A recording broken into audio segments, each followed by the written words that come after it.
নমস্কার, কেমন আছেন সবাই? প্রবাসীর ঘরোয়া রান্নাবাটির আরেকটি ব্লগে আপনাদের স্বাগত জানাই। আজ আমি ব্লগটি একেবারে ভিন্ন সময় থেকে শুরু করলাম। আজ মঙ্গলবার, এখন সন্ধ্যা 7:30 মতো বাজে। কাল সোমবার জন্মাষ্টমী ছিল, আর আজ মঙ্গলবার দইহান্ডি উপলক্ষে আমার ছেলেদের স্কুলের ছুটি। সকালের দিকে দুজনেরই টিউশন সারা হয়ে গেছে। সারাটা দিন ঘরে বসে বসে নিজেরও ভালো লাগছিল না, মনে হচ্ছিল একটু কোথাও বেরোই। সারাদিনে অবশ্য যখন খুশি বৃষ্টিটা ঝমঝমিয়ে আসছে, আবার শরতের মেঘ, তারই মধ্যে বৃষ্টি থেমে যাচ্ছে। তো সন্ধ্যের দিকে হঠাৎ করে ভাবলাম আজ তো মঙ্গলবার, অনেক দিন মঙ্গলের হাট যাওয়া হয়ে ওঠেনি। তাই জন্য বোনকে ফোন করলাম। বোন বলল চল তাহলে দুজনে ঘুরে আসি। হ্যাঁ, বর্ষার জন্য দোকান উপরে তুলে নিয়েছি। 20 রুপিয়া। এইটা বেশি ভালো। অনেক দিন পরে এইবারে মঙ্গলের বাজারে আসলাম। প্রায় 1 বছরের মতো হতে চলল আপনাদের একটি ব্লগ দিয়েছিলাম মঙ্গলহাটের, আর আজ এই এতদিন পরে আবার হঠাৎ করে আসলাম মঙ্গলের হাটে। আপনাদের আগের ব্লগেই বলেছিলাম A to Z সব মেলে এখানে, বিশেষ করে মেয়েদের পছন্দের যাবতীয় জিনিস, সেই জামা কাপড় থেকে শুরু করে কসমেটিক্স সব কিছু, এবং সংসারের বিভিন্ন খুঁটিনাটি জিনিস সবই মেলে এখানে। দাম ভীষণ কম। এই যে দেখছেন ছোট ছোট গ্লাস, বাটি, সবই 20 টাকার। চলুন এখন কসমেটিক্সের দোকানটাতে যাই। বোনের আবার মঙ্গলের হাটে আসলে নেল পালিশ না নিলে ওর ঠিক হয়ে ওঠে না। ও আমাকে বলল, দিদি নেল পালিশের কালারগুলো তুই ট্রাই কর। তাই আমি এখন ট্রাই করছি।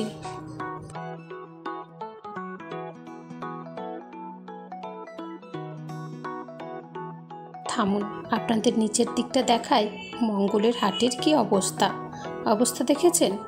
এত কাদা, তবে অবশ্য এখানের কাদা পাথুরে কাদা, তো বালি পাথুরে কাদা, সেই জন্য পায়ে খুব একটা লাগে না, অসুবিধা হয় না।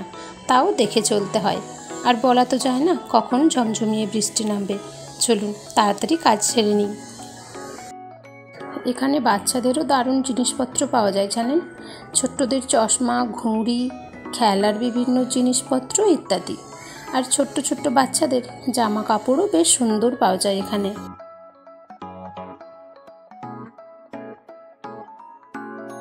এই দেখুন, এই দোকানে দাঁড়িয়ে দাঁড়িয়ে আমার হঠাৎ করে এক জায়গায় চোখ আটকে গেল।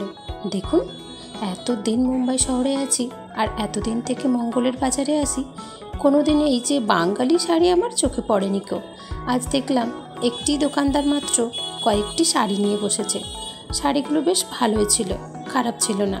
দামও খুব একটা বেশি ছিল না, প্রায় বলা যেতে পারে দেশের চাইতে 50 টাকা 100 টাকার মতো বেশি।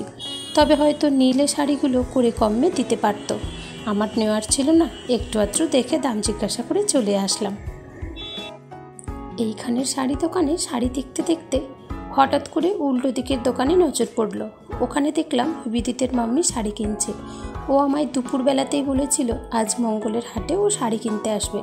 এখানে শাড়ি ভারী সুন্দর পাওয়া যায় জানেন, কোয়ালিটিও বেশ ভালো। দামটা তবে অনেকটা বেশি বলে, কিন্তু দামটা নিজেকে বুঝে শুনে করে নিতে হয়। যেমন এই শাড়িটি 1600 টাকা বলেছিল, শেষমেশ 1200 টাকা। তারপর আমি এসে আবার বললাম যে না, সরাসরি 1000 টাকা, এর মধ্যে হলে দাও, নইলে দিও না। তবে শাড়িটি বেশ সুন্দর, কালার এবং কাজ দুটোই ভালো, আর যথেষ্ট ভারী শাড়িটি শেষ পর্যন্ত ওই 1000 টাকাতেই দিয়েছিল। এখন আবার কাতান বেনারসির পরে এই শাড়িগুলি বেশি প্রচলিত হয়েছে। দেখি, আমিও ভাবছি দুর্গাপুজোর সময় এরকম যদি একটা শাড়ি নিই। এখানে দেখুন কত রকমের মঙ্গলসূত্রগুলোর দামও বেশি না, ওই 50 টাকা 100 টাকা। আর এই দেখুন, এই একটি কানের দোকান, যেখানে এত রকমের কানের ছিল, আর প্রত্যেকটি কানের জন্য একটার থেকে আরেকটা সুন্দর, আর প্রত্যেকটিই ঝুমকো ছিল জানেন। আর দামটা 100 টাকা করে ছিল। এগুলি ফিক্সড রেট, এগুলো কমাবে না। ভাবলাম দুর্গাপুজোর সময় শাড়ি যেমন নেব সেই অনুযায়ী দুটো ঝুমকো পছন্দ করে কিনবো।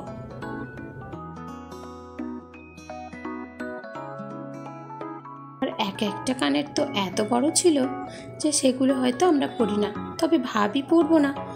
কখনো কখনো মনে হয় কেউ শাড়ির সঙ্গে যদি পরে আসে কিংবা সালোয়ারের সঙ্গে দেখে বেশ পছন্দ হয়, তখন ভাবি কেনার সময় আমিও একটি এরকম বড় ঝুমকো নেব, কিন্তু কিনতে গিয়ে আবার মতটা বদলে যায়।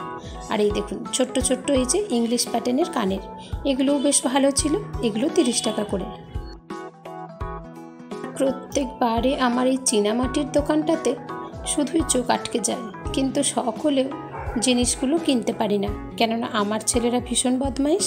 আর আমার বাড়িতে এখনও পর্যন্ত ডাইনিং টেবিল নেই। এগুলো ডাইনিং টেবিল কিংবা শোকেসটা থাকলে সুন্দর করে গুছিয়ে রাখতাম, কিন্তু এমনি তো আর এখানে সেখানে রাখা যাবে না। আর আমার 2 যন্ত্র। আর এই দোকানটাতে দেখুন যত রকমের মাথার ক্লিপ, গার্ডার, গাজরা, রেডিমেড ইত্যাদি। এখন আবার এই রকম কামড়িগুলো বেশ উঠেছে।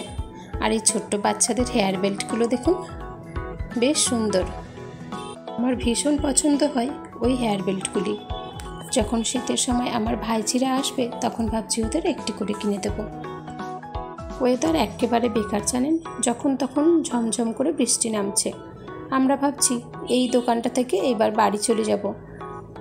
এই চুড়িগুলো দেখুন, চুড়ি, বাউটি, বালা, এগুলো বেশ ভারী সুন্দর হয় জানেন।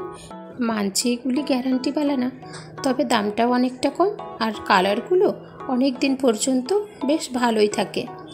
আগে এগুলির দাম ছিল 30 টাকা করে, এখন ওগুলি 50 টাকা করে জোড়া হয়েছে। এর মধ্যে বাউটিও আছে, বালা আছে, তাছাড়া সরু সরু চুড়িও আছে, কোনোটাতে 4টে কোনোটাতে 6টা, তবে দামটা ওই 50 টাকা জুড়ি। আমি ভাবছি নেব, কিন্তু যেই কালারগুলো আমি পছন্দ করছি ওগুলো আবার আমার হাতে বড় হচ্ছে নয়তোবা ছোট। আর আজকে বৃষ্টির মধ্যে দেখার মতো আর ধৈর্য নেই। চলুন আজ চলে যাই, পরের দিন এসে ভাবছি একটু নেব।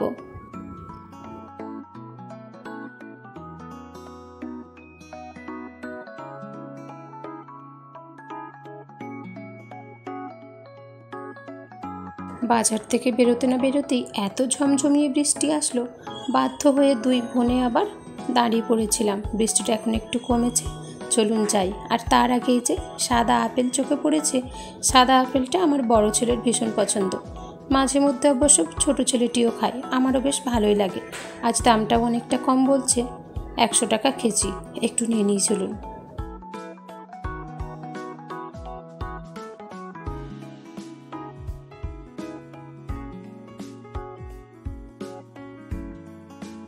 আপেলটা নেওয়ার পরে ওই সামনাসামনিই আবার একটু লেবু পছন্দ হয়েছিল, মৌসুম্বি লেবু, ওটা নিলাম।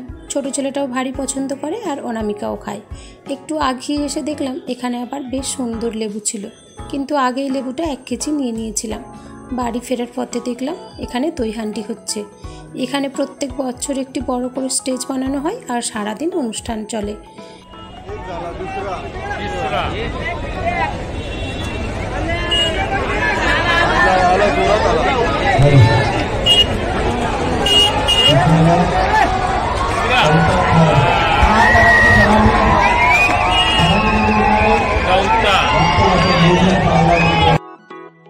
আর এইরকম দলে দলে লোক আসে হান্ডি ভাঙতে, কিন্তু ওনারা যখন ওপর পর্যন্ত পৌঁছে যান তারপরে এনাদের এখান থেকে ইশারা করা হয় ভাঙতে হবে না।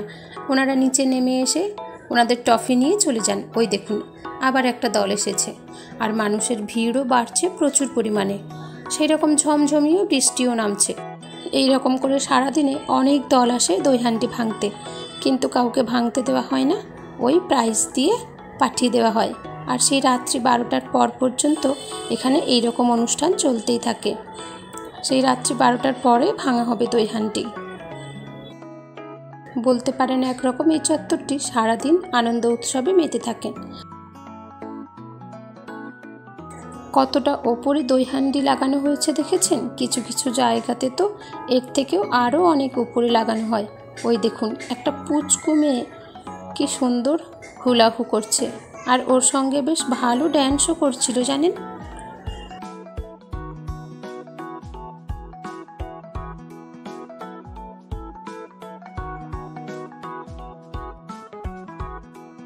এরকম ছোট্ট পাকা বুড়িগুলো দেখলে মনে হয় আমারও যদি একটা ছোট্ট মেয়ে হতো। তাকে মনের ইচ্ছে মতো সাজাতাম। মানছি ছেলে মেয়ের সেই রকম ফারাক এখন আর নেই, তবে একটি সংসারের জন্য ছেলে এবং মেয়ে দুইই প্রয়োজন।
দেখলেন ওই দলটি আবার কীরকম, একজনের উপর আর একজন দাঁড়িয়ে পাহাড় তৈরি করে ধীরে ধীরে ঘুরছিল। আর এই বৃষ্টির মধ্যে আমার তো নিজেরই দেখে ভয় করছিল যে কত রিস্কের, কিন্তু ওনারা বেশ অবলীলাই করে চলেছেন। এগুলো অবশ্য অনেক প্র্যাকটিসের প্রয়োজন হয়। না, এখন দেখছি আর কোনোভাবেই দাঁড়ানো যাবে না। যেমন মানুষের ভিড় নেমেছে, আর সেই সঙ্গে বৃষ্টিও ভীষণ ঝমঝম করে পড়ছে। অনেকটা সময় থেকে বৃষ্টিটা শুরু হয়েছে, আর বন্ধ হওয়ার নামই নিচ্ছে না। আর এদিকে বেশ কিছু বাজারও করেছি, হাতটাও ভীষণ ভারী হয়ে এসেছে। চলুন এখন বাড়ি যেতেই হবে। আর ওদিকে ছেলেরাও বাড়িতে রয়েছে, অবশ্য অনামিকা আর দাদা রয়েছে, তাই জন্য এতটা সময় নিশ্চিন্তে ছিলাম। ছেলেরা পড়তে তো বসেছে ঠিকই কথা, কিন্তু বারবার ফোন করে জিজ্ঞাসা করছে, মাম্মি তুমি কখন বাড়ি আসবে, আর আসার সময় আমাদের জন্য টিফিন নিয়ে এসো। চলুন এই সঙ্গে তাহলে আমার আজকের এই ব্লগটি আমি এখানেই শেষ করছি। আমার আজকের ব্লগটি আপনাদের কেমন লাগলো পারলে একটি কমেন্ট করে জানাবেন, ভালো লাগলে লাইক করে দেবেন। আর যদি আপনি আমার চ্যানেলে নতুন বন্ধু হয়ে থাকেন, যদি ফেসবুক থেকে দেখে থাকেন, তাহলে প্লিজ পেজটি ফলো করে পাশে থাকার জন্য অনুরোধ রইল। যদি ইউটিউব থেকে দেখে থাকেন, তাহলে প্লিজ সাবস্ক্রাইব করে আমার পাশে থাকবেন। সবাই ভালো থাকবেন, সুস্থ থাকবেন। আপনাদের সঙ্গে আবারও আমার দেখা হচ্ছে একটি নতুন ভিডিও নিয়ে। এতটা সময় আমার সঙ্গে থাকার জন্য অনেক ধন্যবাদ জানাই। শুভরাত্রি।